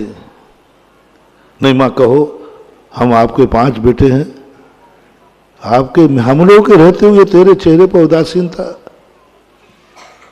भीम ने जाके कहा, मां मेरे रहते हुए तू इतनी चिंतित है? बोल क्या कर, किसी दुर्योधन ने कुछ कह दिया किसी ने, मैं उसको बोले मैं किसी से दुखी नहीं हूं, तेरे ही से दुखी हूं। अर्जुन ने कहा हर तो तेरे से मां दुखी है। अर्जुन से कहा मां अब मेरे से बताओ। बोले तेरे से और ज्यादा दुखी हूं। नकुल सहदेव हटो तुम बड़े बड़े भैया लोग, छोटे छोटे को निपटना दो। नकुल सहदेव गए, बोले छोकरो मैं तुमसे ज्यादा दुखी हूं। अब धीरे से धर्मराज गए, बोले दुखी तो तेरे से भी हूं, तेरे से कम हूं। अब पांचों कहने लगे मां तो अपन से ही दुखी है। पांचों ने पैर पकड़ लिए, बोले मां बताओ क्या बात का दुख है? बोले बेटा मैं पांचों को देख करके, पांचों की शक्तियां देख करके एक से बढ़ के एक है, लेकिन अब तुम्हारे ऊपर कोई गाइड नहीं है, निर्देशक नहीं है, जिसके ऊपर तुम अपने अपने पर तो सबको विश्वास है, लेकिन तुम्हारी जिंदगी में एक वो व्यक्ति नहीं है जिसको आदेश तुम मान सको, क्योंकि सब एक से बड़े एक हो। कोई किसी का मानने वाला नहीं है, कोई किसी से कम नहीं है। और जिसकी व्यक्ति जिंदगी में कितने बड़ा आदमी हो, मिलिट्री भी जब 4 लोगों को बैठते ना तो उसमें एक हेड बना देते हैं, कमांडो, तो इसका आदेश तो मानना है। ऐसे ही घर हो, संघ हो, समाज हो। आज अपनी जैन समाज की दुर्दशा क्यों हो रही? क्योंकि हमारे पास कोई हेड नहीं है। समाज तो है, आज हमारे पास हेड नहीं है। आपके घर बर्बाद क्यों हो रहे हैं? हेड की कमी से। संघ कहां बर्बाद होते हैं? हेड की कमी से। एक हेड बनाना। मुखिया कौन है? तो सबने कहा अरे मां हमारा बड़ा भैया धर्मराज है। बोले ये बड़ा भैया कहने का है, हाँ जिस दिन थोड़े से तुमसे कुछ कह देगा भैया अब अलग हो जाओ, जिस दिन तुम्हारे मन की चल रही है, तुम तो भगवान को ही निपटा देते हो, तुम तो गुरु को निपटा देते हो। मैं सब जानता हूं, तुम लोग अपने भक्तों को जानता हूं। महाराज देखो आपके कितने अच्छे भक्त हैं, बढ़िया भक्त हैं। आप जो कह रहे हैं देखो आपके मुंह से जो निकलता है वही हो रहा है। पूरे भक्तों को भगा दो, एक दिन थोड़ा प्रतिकूल बोलना है उसके, वो दूसरे दिन से कट्टर भक्त। देखो भैया मैं, तुम जानते हो मैं महाराज का कितना भक्त, हाँ बहुत भक्त। महाराज के लिए मैंने क्या क्या नहीं किया, महाराज के लिए मैंने क्या क्या नहीं किया बताओ। आज महाराज ने भरी सभा में हमें खड़े कर कर मुझे आप भी कह दिया, बोलो भैया ये ठीक बात है भैया, मैंने तो गलत नंबर डायल कर लिया था, अब तो मैंने महाराज के पास जाना ही छोड़ दिया, महाराज के पास महाराज को ही छोड़ दिया। तुम तो थोड़ी सी बात में बाप को छोड़ देते हो, तुम तो थोड़ी सी बात में महाराज को छोड़ दोगे। तुम्हारा क्या भरोसा, थोड़ी सी तनक फनक हो जाए तो भगवान को भी छोड़ दोगे। देखा है मैंने, मंदिरों को छोड़ते देखा है मैंने। आपसी कोई तुम लोगों में हो जाती ना, ये लगा लो आज के बाद मंदिर ही नहीं आना, मंदिर नहीं आना, आऊंगे नहीं, बिना मंदिर का खाएगा, खा लूंगा, नरक जाएगा, चला जाऊंगा, लेकिन मंदिर की पीढ़ी भगवान को छोड़ देते हैं। गुरु से बिगड़ जाए गुरु को छोड़ देते, बाप से बिगड़ जाए बाप को छोड़ देते। जाओ, ऐसे लोगों का कभी कल्याण नहीं होता। एक तो मानो कहीं भी। तो सबने कहा, बोले ये सब बातें हैं, मैं तुम लोगों को जानता हूं, किस तरीके से तुम अपने भाई का अनादर करते हो। वो जो कहता है बहस करते हो तुम लोग। धर्मराज कुछ कहते थे ना वे, तो बहस करते थे, और तुम चोरी छुपे करते हो। ए नकुल सहदेव छोकरो, वो मना करता है कि वहां नहीं जाना, तुम लोग चोरी से जाते हो कि नहीं? मम्मी जाता हूं। तो फिर कहां मान रहा है तुम बात? बातें करता है। एक नियम ले तो मेरी उदासीनता ठीक हो जाएगी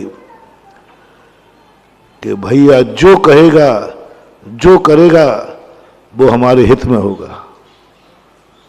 कुंती के शब्द थे, तो मैं शांति से मर सकूंगी, मैं तो बूढ़ी हो गई मरूंगी मैं तो, पर चिंता एक ही रहेगी कि हमारे सारे बेटे एक से बढ़कर एक हैं, वो किसी के अंडर में रहने वाले नहीं हैं।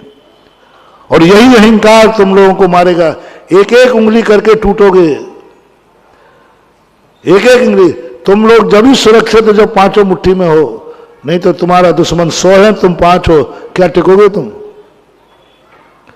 बस एक ही चिंता, बस एक वचन देना है तुम लोगों को कि भैया जो भी करेगा वो हमारे हित में होगा। भाई मेरा अहित कर ही नहीं सकता। थोड़ा आनाकानी की भाइयों ने, उन्होंने कहा मैं पहले ही जानती थी। फिर भीम खड़ा होता है, अर्जुन सब खड़े। मां, मैं तेरे चरणों की सौगंध करके कहता हूं, मैं अपने भैया धर्मराज के ऊपर जो ये कहेगा जो ये कराएगा, मैं कभी शंका नहीं करूंगा, जिज्ञासा नहीं करूंगा। ये नहीं कहूंगा कि ये मेरा अहित कर रहा है। चाहे भले मुझे मार डाले तो भी यही कहूंगा, भैया ने मारा है, मेरे हित में ही होगा। सौगंध करा दी। अब कुंती कहती बस अब डर नहीं है, जाओ, अब मुझे कोई डर नहीं है, अब मैं मर जाऊंगी शांति से। अब मेरे बेटों का कोई बाल बांका नहीं कर सकता, क्योंकि वो एक स्थान पर समर्पित हो गए हैं जहां मरने पर भी मेरा हित नहीं होगा। और आप सबको मालूम है,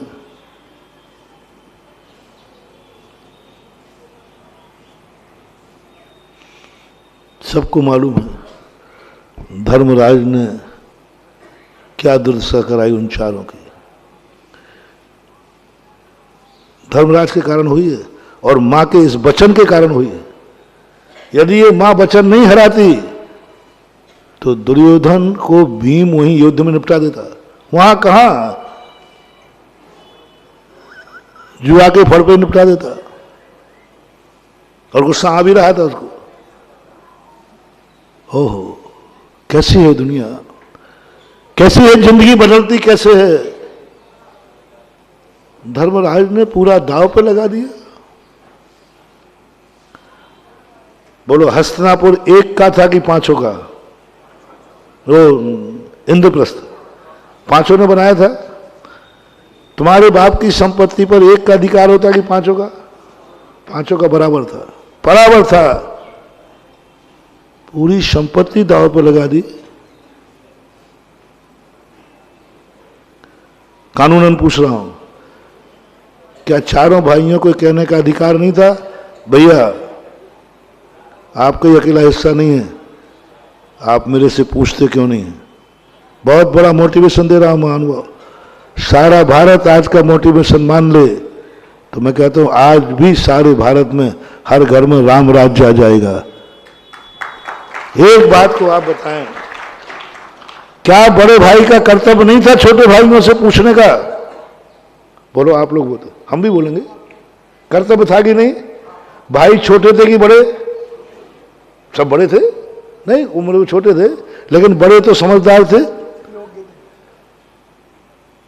धर्मराज को यह नहीं लगा कि मैं सारी संपत्ति दांव पे लगा रहा हूं, मेरे तो लगाने का अधिकार ही नहीं, तो 5 का हिस्सा है, कम से कम पूछ तो लूं, पूछ तो लूं। क्या धर्मराज, धर्मराज पांचों भाइयों की संपत्ति अपनी मानते रहे।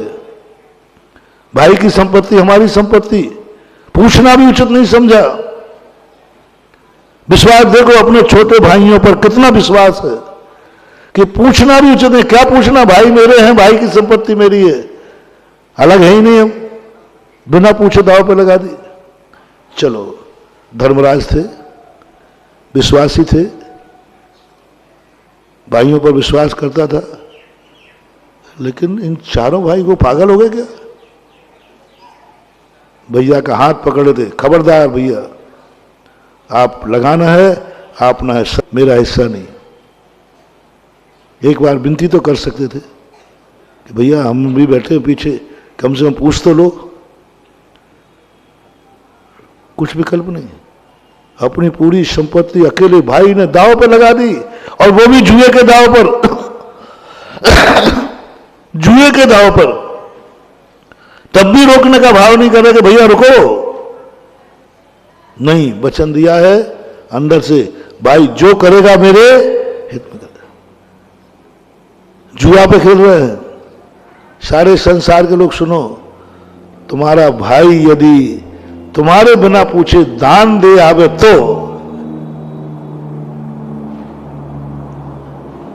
मेरे पास सब रहते, चिंता मत करना। घर में महाभारत हो जाता कई बार, आप लोग बोली मोली लेते ना, तो कोई एक आध भाई बोली ले लेवे ना, तो घर के दूसरे भाई, यदि भाई शांत रह जाए तो उनकी पत्नियां जम के निपटाती हैं। इसका अर्थ है कि हम सही बोल रहा हूं? हाँ, पर तो सही बोलते ही है। घर घर की कहानी है ना ये। क्या हो गया? दान में बोला है, धर्म में बोला है, भगवान का मंदिर बोला है, कोई और भी किसी में एक XYZ, तो भी अपने अपने परिवार की औकात देख लो रे। सभी लोग देख लो, क्या तुम्हारे कुछ भी तुम बोल के आ गए? काकताली न्याय से सब कुछ बोल के आ गए, पूरी जायदाद। घर लौट के कहा, आज मैं सारी जायदाद लोकोदय तीर्थ क्षेत्र के लिए दे आया। एक आध दिन फैंसी ड्रेस ही कर लेना, करके तो देखना था एक दिन। दे आया, क्या करूं, महाराज जी के प्रवचन ही ऐसे हुए। और महाराज ने थोड़ा मेरी तरफ देखा भी था, है ना, और महाराज ने थोड़ा देखा तो मैं से भी रहा नहीं गया, क्योंकि तुम्हें मालूम है कि मैं गुरु का कट्टर भक्त हूं, गुरु के लिए प्राण भी दे सकता हूं। और उनने थोड़ा देखा और महाराज का प्रवचन ही ऐसा हुआ, मैं तो सब देखे आ गया। और नहीं माने तो एक कैसेट और बनवा लेना, नहीं माने तो इसको मनोज को ले जाना, मनोज के। इसी ने घोषणा की है मेरी, इसकी घोषणा। भैया सही बोल रहा हो कि नहीं? पिताजी सही, भैया को छोड़ो। पिताजी ने किया, भैया को तो तुम क्या छोड़ोगे, तुम बाप को ही नहीं छोड़ोगे। मैंने दे दिया, मैं क्या करूं? बाबा आप सही बोल रहे हो। अरे पूछ लो मनोज से, घोषणा हुई है।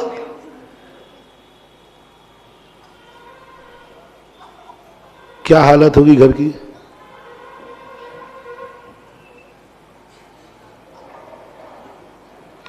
सबके चेहरे देखना, वीडियो बना के मुझे दिखाना, सबके चेहरे कैसे होंगे। मुरझाएगा, कोई सामने नहीं बोलेगा पीठ पे, जब दान नहीं देना था तो हमें पैदा क्यों किया? सही फैसले ना। जब दान नहीं देना तो पैदा क्यों नहीं? हमें होते ही मार देते, कुएं में फेंक देते, फिर जो करना तो करते। बहुएं भी अलग अलग गुड़गुड़ाएंगी। फिर एक बहू कहेगी, थोड़ी पढ़ी लिखी होगी वो, उनके बोलने से क्या होता है? वकील को बुलाओ, घोषणा कर दी तो क्या होता है? वो अपना दान दे सकते हैं अपनी संपत्ति का, मेरी संपत्ति भी हिस्सा बैठती है, चलो पापा पे कोर्ट केस करते हैं। हो जाएगा, चिंता मत करो, ये आगरा है, कुछ भी हो सकता है, मत डरना। ये पंचम काल का घर है, कुछ भी हो सकता है। मत विश्वास करना इतना, कुछ भी हो सकता है। और करके देखना हो तो देख लेना। और यदि हो जाए, मैंने घोषणा तो कर दी, बाद में ध्यान आया कि मैं अपने बेटों से तो पूछ ही नहीं पाया। बाद में ध्यान आया, अरे मैं तो महाराज की बातों में आ गया। आजकल कम आते हैं बातों में, आते नहीं हैं, लेकिन कोई एक आध भक्त आ जाता है। 99 तो नहीं आते, 99 कहते महाराज जी थोड़ा रुको, हमें घर में पूछने दो, घर में रहना है, आप तो चले जाओगे, हमें बेटों के साथ रहना है, बहुओं के साथ रहना है, पर थोड़ा महाराज पूछ के करेंगे साथ। 99 तो ये है, लेकिन एक आध तो अभी भी है बोला, जो मेरी बातों में आकर कह देता अब क्या करें, महाराज जी ने कहा और मैंने तो बोल दिया, बाद में ध्यान आया अरे मैंने तो भाइयों से पूछा ही नहीं, मैंने बेटों से, बाद में ध्यान आया अब मुझे बहुत चिंता हो रही है कि आप लोगों से पूछा ही नहीं, आप लोगों का हिस्सा भी लगा के दे के आ गया, सब दे आया। ओहो, करो रे कल्पना कभी, पूरा परिवार करे, कैसी बात कर रहे, हमारी संपत्ति दे के आए। ये बंटवारा कब हुआ था पापा? पापा मैं भी आपका हूं, संपत्ति आपकी हुई, आप दे आए, मेरे बरभाग हैं, पैर पड़े, चलो वकील से दान पत्र लिखवाएं। पिताजी क्या चिंता करते हो, हमारे भाग्य हैं कि आपने हमारी संपत्ति को दान में देके आ गए। आज हमारा गुरु के सामने मस्तक उठा दिया, अब हमें भी आशीर्वाद दिलाओ और हम महाराज से कह सके भगवान गुरुदेव ऐसा बाप मुझे जन्म जन्म तक मिले जो हमारी संपत्ति को विकल्प नहीं आया। इसको इतना विश्वास हम लोगों के ऊपर, मेरे भाई का इतना विश्वास कि हमसे पूछना भी उचित नहीं समझा। ये अनादर नहीं है रे, तुम लोग समझते हो कि अनादर है, अनादर नहीं है, ये अपने भाइयों पर विश्वास है। जब कोई तुम्हारा पिता, जब कोई तुम्हारा भाई, जब कोई परिवार का व्यक्ति आपसे बिना पूछे धर्म कर ले, मोटिवेशन, जब आपका कोई भी परिवार का सदस्य आपके बिना पूछे दान दे के आ जाए, तो ये मत समझना कि उद्दंड हो गया है, ये मत समझना कि हमारी कोई वैल्यू है ही नहीं। क्या समझना, क्या समझना, इस व्यक्ति को पूरे परिवार पर कितना विश्वास है, कितना विश्वास है हम लोगों पर कि बिना पूछे बोल आया, बोले क्या पूछना, सब अपनी तो हैं। उसे विश्वास समझना, गर्व करना, गर्व करना कि तुम मेरे ऊपर इतना विश्वास करते हो। जैसे हमने एक ग्रास बताया, आहार देने का नहीं है सवाल है, महाराज मेरे पर इतना विश्वास करते, जान ना पहचान, महाराज ने हाथ ले लिया, ओह मैं धन्य हूं, मैं वो शक्ति हूं जिस पर मेरा गुरु भी विश्वास करता है। आहार देते समय, आहार देते समय सबसे बड़ा पुण्य क्या है, सारे देवताओं को क्या है, ये कौन व्यक्ति है, ये जरूर कोई महान शक्ति है जिस पर गुरु विश्वास कर रहा है, गुरु विश्वास कर रहा है। मन शुद्धि वचन शुद्धि बोली, आहार ले लिया, यानी गुरु को इतना विश्वास है, जरूर ये महान आदमी होगा। गुरु जिस पर विश्वास कर ले, बोलो वो कितना महान होगा, बोलो कल्पना करो आप, गुरु जिस पर विश्वास कर ले, बहुत बड़े। और हार में हम तुम्हारे ऊपर विश्वास करते हैं। ऐसा ही तुम्हारे व्यक्ति ने जाकर कहा कि नहीं मेरे ऊपर कोई, पांडव क्या सोचते हैं, ओह धन्य हो गए अपन, भैया का अपने ऊपर इतना विश्वास है, भैया अपन को अलग मानते ही नहीं, अलग मानते नहीं, तभी तो अपने बिना पूछे ही दाव पर लगा दी, क्योंकि वो मानते भैया हमारे हैं, भैया की संपत्ति हमारी है। भाई बड़ा भाई यदि तुमसे पूछता है, घर का कोई सदस्य तुमसे पूछता है, यही तुम्हारा दुर्भाग्य है, जाओ तुम्हारा डाउनफॉल चालू हो गया। महानुभाव बहुत बड़ा मोटिवेशन है। बाप यदि कभी किसी अच्छे कार्य के लिए तुमसे पूछे, समझ लेना आपके बुरे दिन चालू हो गए, बुरे दिन चालू हो गए, हो गया बर्बाद, तुम्हारा हो गया खत्म सब कुछ। क्योंकि बाप पूछ रहा है, आप पूछ रहे हो पापा, आप, इसका अर्थ है कि आप समझ चुके हो कि हम लोग खोटे हैं, तुम समझ चुके हो कि हम आपका हाथ पकड़ सकते हैं, समझ चुके हो कि आपको बुरा कह सकते हैं।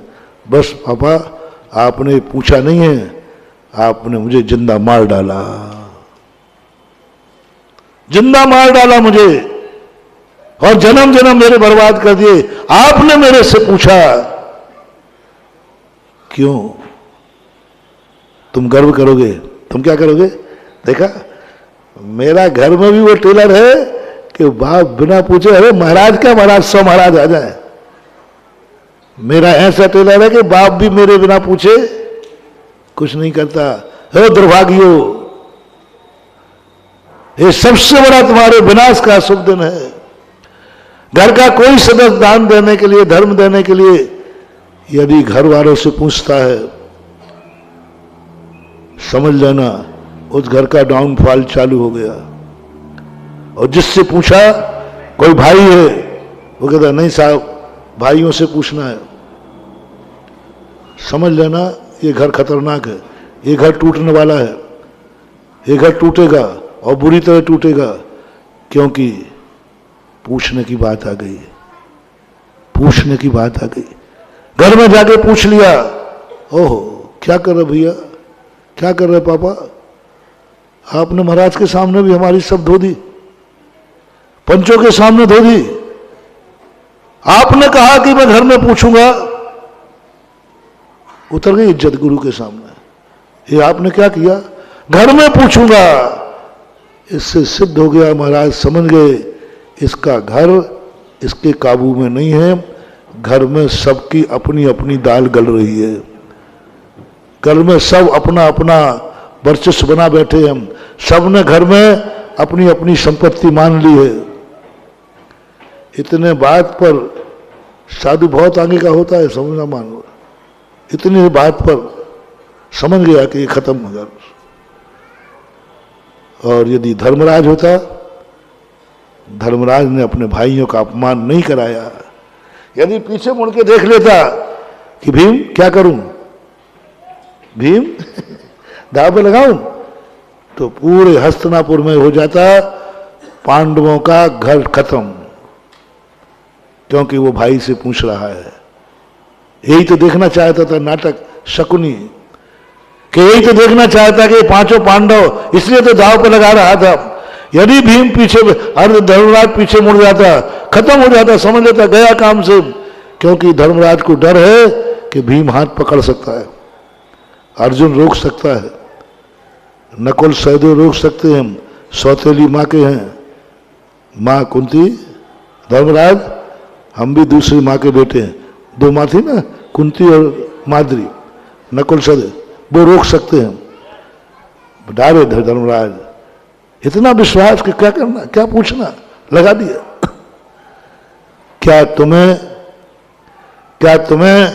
अपने घर में इतना अधिकार है? हर व्यक्ति सोच ले, हर व्यक्ति बाप है यहां, हर व्यक्ति बेटा है यहां, हर व्यक्ति बाप है यहां और हर व्यक्ति बेटा है यहां, हर व्यक्ति भाई है यहां, हर व्यक्ति एक कुटुंब का व्यक्ति है।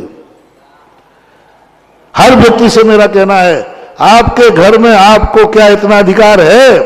क्या आपकी अंतर चेतना इतना कर सकती है? हमें किसी से पूछने की जरूरत नहीं। हम एक हैं और एक रूप में हैं, कोई दाव पे लगाना नहीं है। हमें मन में आ गया, ले लिया, कोई दाव पे नहीं। अरे भाई तुमने घर में नहीं पूछा? बोले क्या पूछना, सब अपने ही तो है। धर्मराज ने पूछा नहीं, क्या स्थिति बन गई? कुछ विचार नहीं किया।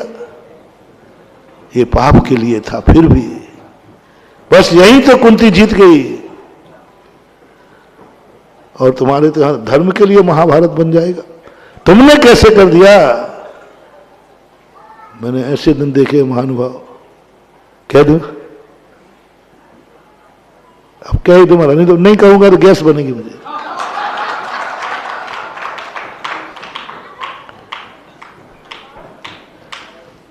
बाप की बोली बोल गया ना, मर गया बाप। बेटों ने बोली नहीं दी, बोले बाप से ले लेना। बाप बोल के मर गया। बेटों से कहा, बोले मैंने नहीं बोली थी, बाप ने बोली थी, वो तो मर गया, आप वहीं जाओ लेना, मैं देने वाला नहीं हूं, मैं देने वाला नहीं हूं। करोड़ों की संपत्ति छोड़ गए, करोड़ों की नहीं, अरबों की। मेरे साथ घटित हुआ। करोड़ों की संपत्ति छोड़ के गया बाप। एक मंदिर की बोली थी, मंदिर बनाने का भाव किया, मंदिर नहीं बना पाया, मंदिर को टाइम लग गया, मर गया। बेटों ने एक ही जवाब दिया, पापा का काम पापा जाने, मैं नहीं दे सकता। मैंने कही सारी संपत्ति तो आप लोगों ने ले ली। बोले ये तो मेरा कानूनन अधिकार था, ये तो मेरा कानून। मंदिर की नहीं दी, बट्टे खाते में डाली बोली, दूसरे ने बोली ली। एक बोल दे तो दूसरा मना कर देगा, उन्हीं से लेना साहब। इसलिए मैं पूछना चाहता हूं अपने भक्तों से, भारतवर्ष से, क्या तुम्हारे घर में तुम्हारी क्या पोजीशन है? क्या पोजीशन है? सोचो कभी ऐसा हो तो, यदि ऐसा कभी हो गया तो तुम्हारी क्या स्थिति बनेगी घर में, बताओ। बड़ा घर करते हो, बड़ा घर करते हो, बहुत शोर सुनते थे पहलू में दिल का, ये चीरा तो एक कतरा खून ना निकला। बहुत शोर सुनते थे पहलू में दिल का, ये चीरा तो एक कतरा खून ना निकला। सीधा हो गया साहब, आप अपना जानो, अपना जाना, आपने बोला तो आप चुकाओ, मेरा नहीं। ये होते हैं घरों में। क्या हो गया इस पंचम काल में, क्या हो गया इस काल में? अरे हर्ष मनाना चाहिए, कोई बात नहीं, सब अपने ही था। चलो हमें भी महाराज के दर्शन कराओ। और भैया कल नहीं, आप दान बोल के आए हैं तो आज ही रजिस्ट्री कर दो लोकोदय के नाम से। कल की देरी क्यों, आज ही करो ना। अपने यहाँ कौन सी, अरे भाई फिर अपने यहाँ रहने को नहीं आ रहे, सड़क पे ले लेंगे महाराज के नाम पर। और कोई पूछे भाई सड़क पे कैसे आ गए, अरे वो एक बार महाराज का चतुर्मास कराया था। कहो रे बेटा, कहो कहो कहो, मेरे चतुर्मास के कारण कोई सड़क पे आ जाए, उस दिन मुझे गर्व होगा कि मैं ऐसे भक्तों का गुरु हूं जो मेरे वचनों पर सड़क पे आ जाते हैं, मैं खुद तुम्हें उठाने आऊंगा।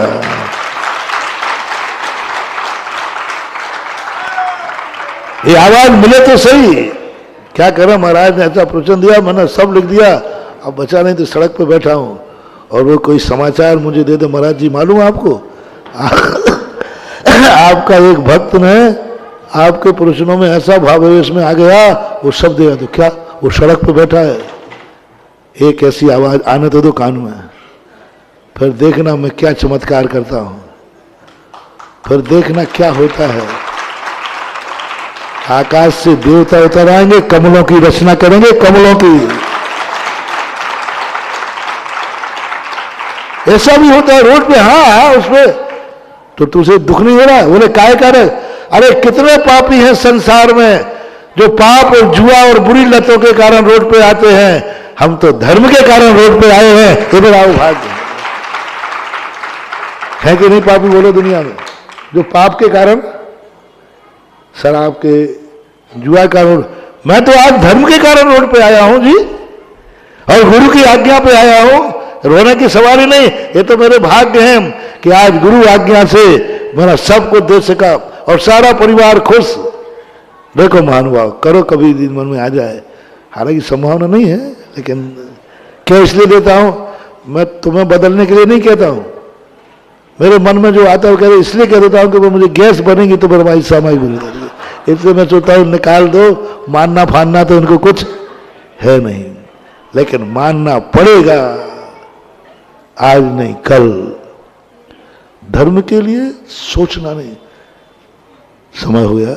सारे लोगों के अंतिम मोटिवेशन, अपने घर में जाकर के सब बैठकर एक प्रस्ताव पास करो कुंती का, धर्म के कार्य में जिसको जो करना है वह किसी से पूछेगा नहीं। घर में बड़े लोग छोटे लोग सबके लिए बस एक प्रस्ताव, क्योंकि अपन सब एक हैं, कोई पूछेगा नहीं धर्म कार्य के लिए। जिसको जो मर्जी आए बोल के आए, उसके मन में भी भाव नहीं आए कि मैं घर फोन लगा के पूछूं। यदि फोन लगा के पूछे, यदि कोई पूछे तुमसे, मान लो तुम्हारा छोटा भाई है, छोटा है, वो तुमसे पूछे, तो सबसे पहले तो उसको एक झापड़ मारना। तो मेरा बेटा होगा बाप से पूछता है धोती मेरी महाराज के सामने, और ध्यान रखना, जो व्यक्ति धर्म के कार्य में परिवार से पूछेगा, बस उसी दिन परिवार का बंटवारा हो जाएगा। उसी दिन तुम अलग और मैं अलग। तुमने पूछा क्यों मेरे से? पूछा क्यों तुमने मेरे से? पूछकर तुमने मेरी इज्जत खराब कर दी। कोई पूछने की जरूरत नहीं, आप बोल के आइए और हम देने जाएंगे।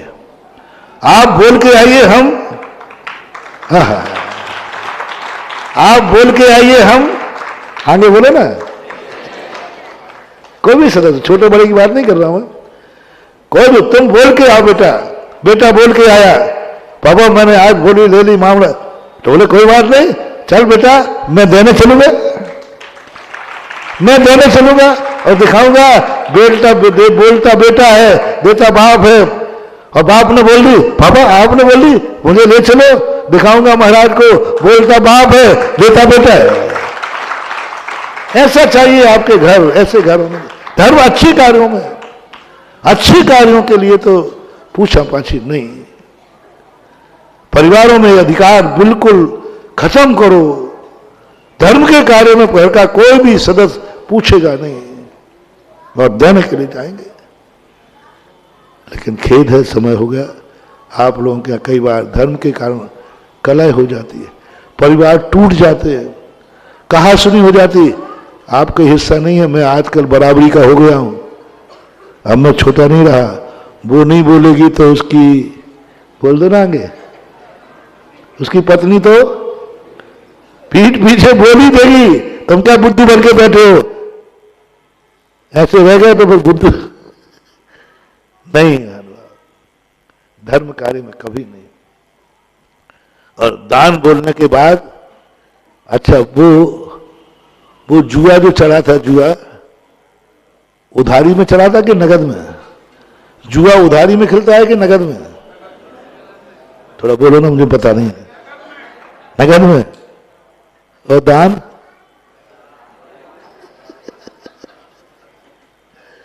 कोषाध्यक्ष से पूछू कि सारे कलश चले गए, आगे पीछे सबके?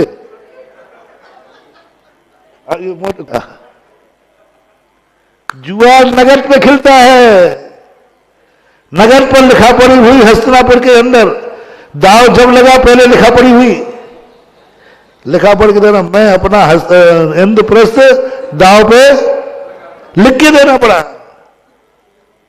यहां मैंने भी कहा, कमेटी ने भी कहा, मन से भी अनाउंस हुआ, उसके बावजूद ही कलशों के पैसे पूरे आ गए। यहां झूठ मत बोलना कि कोषाध्यक्ष नहीं तो तुम फंसोगे, क्योंकि मैं तो एंट्री कर दूंगा कि साहब आ गए, कोषाध्यक्ष कह दिया, और फिर बैलेंस मिलाओगे तो तुम्हें पूछना पड़ेगा। ऐसा हुआ है एक बार,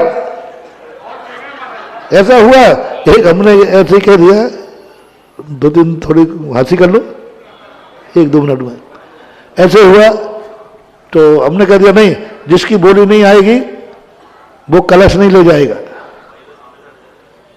तो एक ने कहा, अध्यक्ष जी से कहा, अध्यक्ष देखो अपन तो सब जानते ही हैं, अब महाराज जी मानेंगे नहीं, आप कह दो आ गए। तो आप लोगों में व्यवहार होता है। तो उन्होंने कहा नहीं नहीं, सबके आ गए। हमने नहीं महाराज सबके आ गए, और वो झूठ बोल दिया मेरे। अब 1-1.5 महीने बाद कुछ कहा सुनी हो गई कमेटी से उनकी, तो उन्होंने कहा अभी तो हमें पैसा दिया ही नहीं, अभी तो अभी हमारे पास है। और फिर बाद में चर्चा आई, तो मैंने कहा अध्यक्ष जी आपने कहा था आ गए, मुझे उससे मतलब नहीं है। और महाराज जी मैं ऐसा क्या जानता था, मेरा तो व्यवहार था, मैंने यूं कह दिया। तो मैंने कहा अब बुरे क्या करना है, वो तो अध्यक्ष से मैंने पैसे जमा कराए। मैंने कहा आप उस समय बोलते थे कि साहब नहीं आए हैं, तुमने मेरे साथ धोखा किया, क्योंकि मेरा नियम था कि इस बार चतुर्मास का निष्ठापन नगद में होगा, कोई उधारी नहीं देंगे। तुमने नियम तोड़ दिया, अध्यक्ष ने पैसा भरे, जमा किए। मैं बहुत खतरनाक साधु।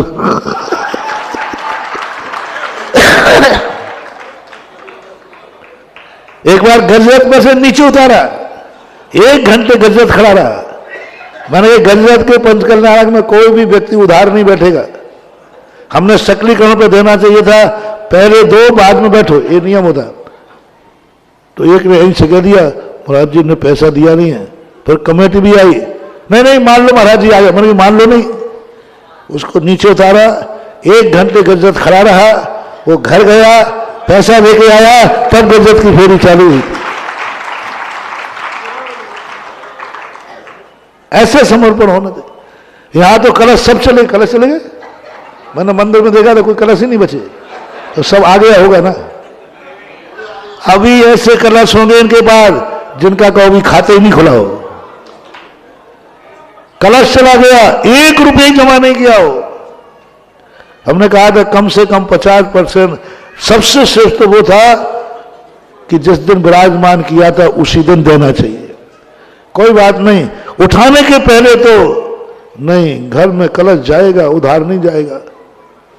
और जितने घरों में कलश उधार गए हैं, एक दिन उनका ऐसा आएगा, धंधा करने के लिए भी उन्हें उधार लोन लेना पड़ेगा। और जिनके पास नगद गए हैं उनका देख लेना, सदा नगद व्यापार होगा, सगद व्यापार। टिट फॉर टैट, कुछ नहीं है, थोड़ा देर जरूर लगती है लेकिन आएगी नौबत उसको।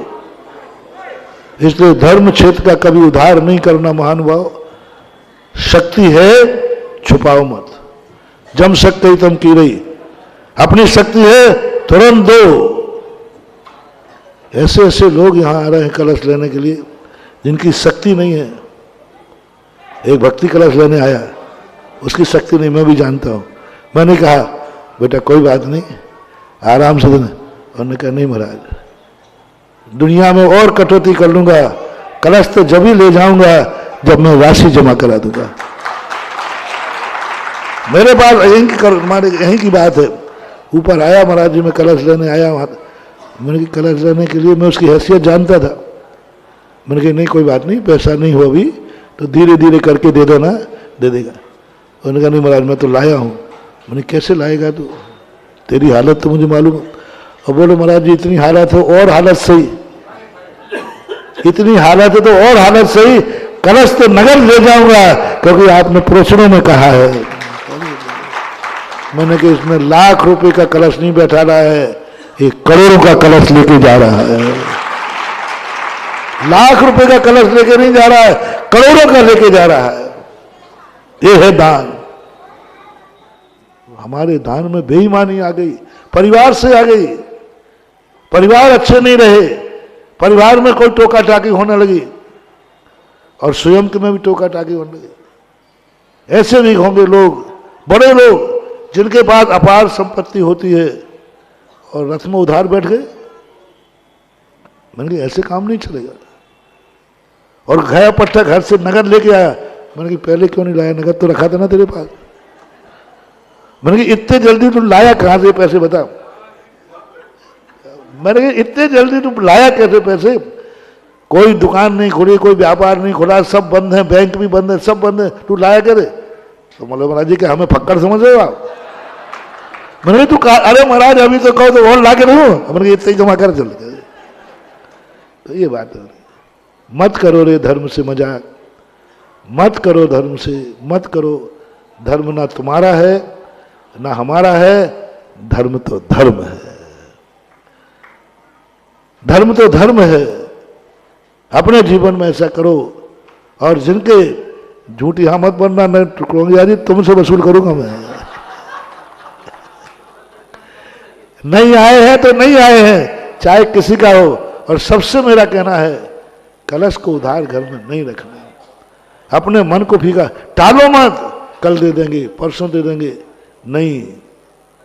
धर्म कार्य में क्या करना, पाप कार्यों में क्या करना, आज करंते काल कर, काल करंते परसों, जल्दी जल्दी क्यों करता है, अभी तो जीना। और धर्म कार्य में क्या करना, काल करंते आज कर, आज करंते अब, पल में पल रहे होएगो बहुरी करेगा। कल क्यों, आज करूंगा। ऐसी परिणति। अभी और अपनी बातें चले, किस्मत बदल रहा हूं ना। अब किस्मत बदलने में तो थोड़ा हमें भी पसीना आएगा, आपको भी आएगा। महावीर भगवान की जय। कहानी किस्मत की चल रही है, बैठे रहिए। कभी कभी मुझे लगता है जब ऊपर से बहुत सारी झोली भर जाए और जब आप उठ जाते हो अचानक, मुझे लगता है आपने यहीं फेंक दिया। अरे उस झोली को ले, जेब में भरने में भी टाइम लगेगा। आज नीरज भाई साहब, आज मुझे लगा कभी भी प्रवचन लाइव नहीं कराने चाहिए, बल्कि फ्रंट रो वालों से 1-1 लाख रुपए लेना चाहिए। ये वो प्रवचन है, फ्री में मिल रहा है, कोई वैल्यू नहीं है। इन प्रवचनों को तो रिकॉर्डिंग में बाद में सुनाना चाहिए, लेकिन अगर जिन्हें सुनना है, क्योंकि आज जो बातें, जो सूत्र, सबसे पहला सूत्र, अपने बड़ों पर विश्वास करो।